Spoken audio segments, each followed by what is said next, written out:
नमस्ते छात्र। अब हम पिछले कक्षा में मेरा बचपन कविता के बारे में जानकारी प्राप्त की थी, उसके बारे में चर्चा कर रहे थे। अभी हम अपनी कक्षा के 5वें पाठ मेरा बचपन पाठ डॉक्टर APJ अब्दुल कलाम ने लिखे गए उनके जीवनी है। डॉक्टर APJ अब्दुल कलाम, इनका पूरा नाम है कि अबुल फकीर जैनुलाब्दीन अब्दुल कलाम। इनका पूरा नाम क्या है? अबुल फकीर जैनुलाब्दीन अब्दुल कलाम। इनका जन्म 15 अक्टूबर 1931 में हुआ। इनका जन्म कब हुआ?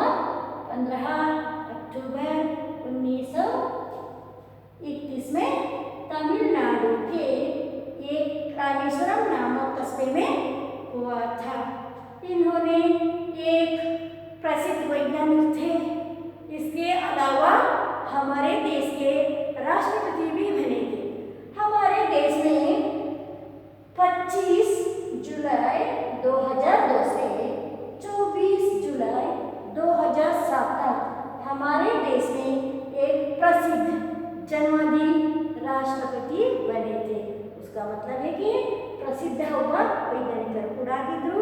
ಅದರ ಜೊತೆಗೆ ಕೋಟಿ ಕೋಟಿ ಜನರ ಮನಸ್ಸನ್ನು ಗೆದ್ದಂತಹ ಒಬ್ಬ ಪ್ರಸಿದ್ಧ ರಾಷ್ಟ್ರಪತಿಯಾಗಿ ನಮ್ಮ ದೇಶದ ಒಬ್ಬ ರಾಷ್ಟ್ರಪತಿಯಾಗಿ ಇವರು 25 ಜುಲೈ 2002ರಿಂದ 24 ಜುಲೈ 2007ರವರೆಗೆ ನಮ್ಮ ದೇಶದಲ್ಲಿ ಏನಾಗಿದ್ರು? ರಾಷ್ಟ್ರಪತಿ ಆಗಿದ್ರು. इन्होंने एक हमारे देश के ನಮ್ಮ ದೇಶ ಕಂಡಂತಹ ಒಬ್ಬ ಪ್ರಸಿದ್ಧ ವ್ಯಕ್ತಿ ಹಾಗೂ ಒಬ್ಬ ವೈಜ್ಞಾನಿಕ ಹಾಗೂ ರಾಷ್ಟ್ರಪತಿ ಆಗಿದ್ದರು. इन्होंने करोड़ों करोड़ों लोगों की इन्होंने करोड़ों करोड़ लोगों का मतलब है कि कोटि कोटि जनर हृदयों में प्रतिष्ठित कलाम जी अपनी छोटी सी वर्ष में भी उम्र, वर्ष का मतलब है कि उम्र, अनेक सामाजिक प्रगतिशील आंदोलन में अत्यंत सक्रिय रहे. अपनी उम्र 82 का मतलब है कि 82 ತನ್ನ 82ನೇ ವರ್ಷದಲ್ಲಿ अनेक सामाजिक प्रगतिशील आंदोलन में अत्यंत सक्रिय रहे. अनेक ಸಾಮಾಜಿಕ ಕೆಲಸಗಳಲ್ಲಿ ಮತ್ತು ಅನೇಕ ಚಳುವಳಿ ಆಂದೋಲನ ಮತಕ್ಕೆ ಚಳುವಳಿಗಳಲ್ಲಿ ಭಾಗವಹಿಸಿದಂತಹ ಒಬ್ಬ ವ್ಯಕ್ತಿ ಅಬ್ದುಲ್ ಕಲಾಂ ಜಿ ಆಗಿದ್ದರು. बच्चों तथा युवकों में चेतनशील एक बहुमुखी व्यक्तित्व के निर्माण करने में इन्होंने एक अभियान का प्रयास किया. इनके बहुमुखी व्यक्तित्व, चैतन्यशील और बहुमुखी व्यक्तित्व ನವಯುವಕರಲ್ಲಿ ಚೈತನ್ಯ ಶಕ್ತಿ ಮತ್ತು ಅವರಲ್ಲಿರುವಂತಹ ಪ್ರತಿಭೆಯನ್ನು ಹೊರಗೆ ತೆಗೆಯುವಂತಹ ಕೆಲಸ ಮಾಡಲಿಕ್ಕೆ ಅವರು ಇಚ್ಛಿಸ್ತಾ ಇದ್ದರು. ಅವರಲ್ಲಿ ನಿರ್ಮಾಣ ಮಾಡಲಿಕ್ಕೆ ಇಚ್ಛಿಸ್ತಾ ಇದ್ದರು. ಬಹುಮುಖಿ ವ್ಯಕ್ತಿತ್ವವನ್ನು ಕೂಡ ಅವರಲ್ಲಿರುವಂತಹ ಚೈತನ್ಯವನ್ನು ಹೊರಗೆ ತೆಗೆಯಲು ಪ್ರಯತ್ನವನ್ನು ಪಡ್ತಾ ಇದ್ದಂತಹ ಒಬ್ಬ ವ್ಯಕ್ತಿ ಯಾರಾಗಿದ್ದರು? ಅಬ್ದುಲ್ ಕಲಾಂ ಜಿ ಅವರಾಗಿದ್ದರು. बच्चों तथा युवकों के चैतन्यशील एवं बहुमुखी व्यक्तित्व के निर्माण के नए अभियान का मंत्र था मैं क्या दूं? परिवर्तन की ओर उन्मुख इस अभियान का उद्घोष था. मैं क्या दूं? ನಾನೇನು ಮಾಡಲಿ ಎನ್ನುವುದು ಇದರ ಒಂದು ಘೋಷಣೆ ಆಗಿತ್ತು. ईमानदार का नाम होम पर अभियान द्वारा आप बचपन में ही इन सवालों को बोलना चाहते थे. ईमानदारों का कार्य, ईमानदार का नाम, जो ईमानदार के काम करते हैं उन्होंने ईमानदार का मतलब है कि प्रामाणिक. ಯಾರು ಪ್ರಾಮಾಣಿಕರಾಗಿರ್ತಾರೋ ಅವರು ಪ್ರಾಮಾಣಿಕರ ಪಟ್ಟಿಯಲ್ಲಿ ಸೇರಿರ್ತಾರೆ ಎನ್ನುವುದು ಇವರ ಉದ್ದೇಶ ಆಗಿತ್ತು. होम पर अभियान द्वारा आप बचपन में ही